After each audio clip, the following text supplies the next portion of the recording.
भाई आप संवैधानिक संस्थाओं पे आप विश्वास नहीं कीजिएगा, न्यायिक प्रणाली पे आप विश्वास नहीं कीजिएगा, संवैधानिक पदों पे बैठे हुए व्यक्तियों पे आप भरोसा नहीं कीजिएगा।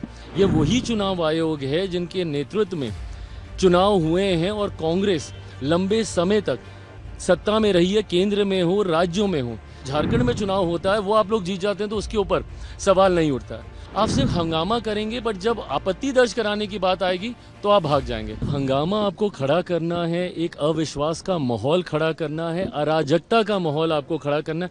भाई आप संवैधानिक संस्थाओं पे आप विश्वास नहीं कीजिएगा, न्यायिक प्रणाली पे आप विश्वास नहीं कीजिएगा, संवैधानिक पदों पे बैठे हुए व्यक्तियों पे आप भरोसा नहीं कीजिएगा। इन्होंने हर वो व्यक्ति, हर वो संस्था जिन्होंने देश हित में फैसले लेने का काम किया, देश हित में उन्होंने निर्णय लिए, उन्होंने प्रक्रियाएं शुरू कराई, इन्होंने हर उस व्यक्ति, हर उस संस्था को नकारने का काम किया। आज जिस उपराष्ट्रपति को लेकर इनके दिल दर्द जो इनके दिल में उठता है, ये वही हैं जिनके यहीं मकर द्वार पे जिनका मजाक ये लोग उड़ाते थे, जिनकी मिमिक्री ये लोग करने का काम करते थे। आज चुनाव आयोग के ऊपर आप सवाल खड़े कर रहे हैं। ये वही चुनाव आयोग है जिनके नेतृत्व में चुनाव हुए हैं और कांग्रेस लंबे समय तक सत्ता में रही है, केंद्र में हो, राज्यों में हो।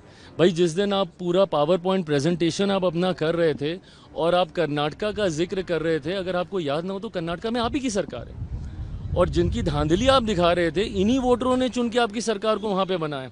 आप अपनी भी सरकार के ऊपर आप सवाल खड़ा कर देते हैं। हकीकत है चुनाव आयोग एक स्वतंत्र संवैधानिक संस्था है। आप क्यों गए थे इनके पास शिकायत करने?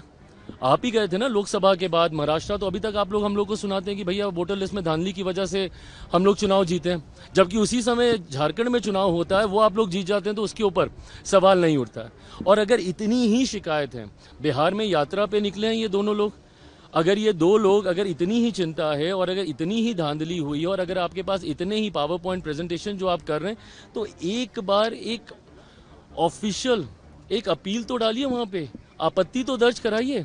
आप सिर्फ हंगामा करेंगे, बट जब आपत्ति दर्ज कराने की बात आएगी तो आप भाग जाएंगे। जब वही चुनाव आयोग आपको उसको वैलिडेट करने की बात करेगा, ऑथेंटिकेट करने की बात करेगा, एफिडेविट करने की बात करेगा, तो फिर आप भाग जाएंगे। इम्पीचमेंट मोशन तक लाने की बातचीत चल रही है चुनाव आयोग के खिलाफ, तैयारी कर रहा है। बहुत गलत है और ये बहुत गलत परंपरा की शुरुआत ये लोग कर रहे हैं। विपक्ष की भूमिका ऐसे नहीं होती है भाई।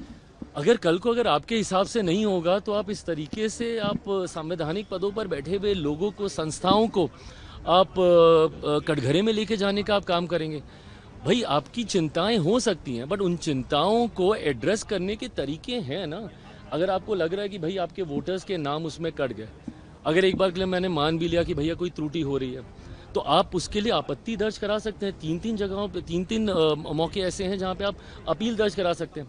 आपके बीएलए क्या कर रहे हैं भैया? बीएलओ पे अगर आपको विश्वास नहीं था तो आपके बीएलए क्या कर रहे हैं? और मुझे समझ के परे कि आप जब पार्लियामेंट नहीं चलने देते, इसमें सरकार का क्या लेना देना? ना हम लोग 3 में ना 13 में।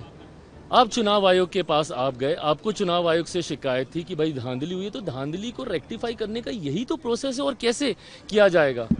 बट जब उस प्रोसेस को अपनाया जाता है तो आप सड़क पे हंगामा कीजिएगा, सदन में आप हंगामा कीजिएगा, बट जहां पे औपचारिक ऑफिशियल आपत्ति दर्ज करानी है चुनाव आयोग के पास, वहां पे आप नहीं कीजिएगा। तो आपको सिर्फ अगर एक वॉक ही क्रिएट करना है, अगर आपको सिर्फ एक अविश्वास का माहौल, और ये लोग विपक्ष करता रहा, पहले सीए को लेकर देश को जलाने का काम किया, पूरा लोकसभा का चुनाव झूठ बोलते गए कि भैया आरक्षण खत्म हो जाएगा, संविधान खत्म हो जाएगा। ये एक झूठ, और लोगों को डरा रहे हैं झूठ बोल बोल के।